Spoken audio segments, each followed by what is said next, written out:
நம்முடைய பிதாவாகிய தேவனாலும் நம்முடைய இரட்சகராகிய இயேசு கிறிஸ்துவினாலும் உங்களுக்கு கிருபையும் சமாதானமும் உண்டாவதாக. கிறிஸ்து இயேசுவுக்குள் அன்பான சகோதர சகோதரிகளே, இன்று நாம் தியானத்துக்கு எடுத்துக்கொள்ள இருக்கிறதான வேத வசனம் யோபுவின் புஸ்தகம் 13ஆம் அதிகாரம் 15ஆம் வசனம். அவர் மேல் நம்பிக்கையாக இருப்பேன், ஆமேன். சிலர் எத்தனை துன்பங்கள், சோதனைகள், பாடுகள், அவமானங்கள் அவர்கள் மீது வந்தாலும் தேவனுக்காகவும் அவரது சித்தத்திற்காகவும் ஒப்பு கொடுத்து சந்தோஷமாக ஏற்றுக்கொள்கிறார்கள். தேவனுக்காகவே அவர் சித்தம் நிறைவேற்ற வாழ்கின்ற மனிதனுக்கு எத்தனை துன்ப புயல்கள் வீசினாலும் உடைந்து நின்றாலும் ஏதோ ஒரு மேன்மையான காரணத்திற்காகவே தேவன் என்னை உயிரோடு வைத்திருக்கிறார் என்று நம்புகிறார். தாங்கள் எதிர்பார்த்த பணம், பொருள், ஆஸ்தி, அந்தஸ்து, நல்ல கல்வி, பதவிகள் கிடைக்காமல் அடையாமல் முடியாமல் போனாலும் கர்த்தர் அவர் மீது மிகுந்த நம்பிக்கையாக இருப்பார்கள்.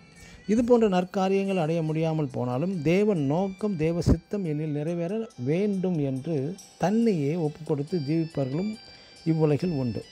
இதை ஒரு சாதாரண மனிதன் ஏற்றுக்கொள்கிறான். ஆனால் உயர் அந்தஸ்தில் இருந்தவர்கள் அவர்கள் தங்களது பணம், பொருள், ஆஸ்தி, அந்தஸ்து மற்றும் உயிருக்குயிரான நண்பர்களின் உறவுகளை கூட இழந்து தனிமரமாக இருக்கலாம். பச்சை பசையென்று இருந்த எனது வாழ்க்கை இப்படி ஒரு காய்ந்த நிலவரத்தில் சென்று விட்டதே என்று கூட வருத்தமடைவார்கள். இப்படிப்பட்ட இழப்புகளை ஏதோ ஒரு நன்மையாகவே தேவன் அனுமதி அளித்துள்ளார் என்று தேவன் மீது ஒரு அசையா நம்பிக்கையாக இருப்பார்கள். ஆம் பிரியமானவர்களே, தேவனுடைய பிள்ளைகளே, தேவ பக்தனாகிய யோபுவின் வாழ்க்கையில் துன்ப புயல் வீசியது. உபத்திரவங்கள் அவனை சூழ்ந்து உற்றார், உறவினர், நண்பர்கள் யாவருமே வெறுத்து ஒதுக்கிவிட்டார்கள்.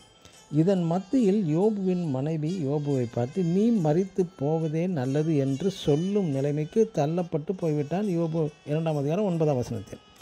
ஆயினும் யோபு தனது அனைத்து விதமான போராட்டங்களிலிருந்தும் தேவன் மேல் வைத்திருந்த ஒரு அசையா நம்பிக்கையை விடவே இல்லை. நாம் தேவன் நோக்கம் நிறைவேறவும் தேவன் மீது மட்டுமே தேவன் நம்பிக்கையாக இருப்போமாக. ஆமென். God bless you.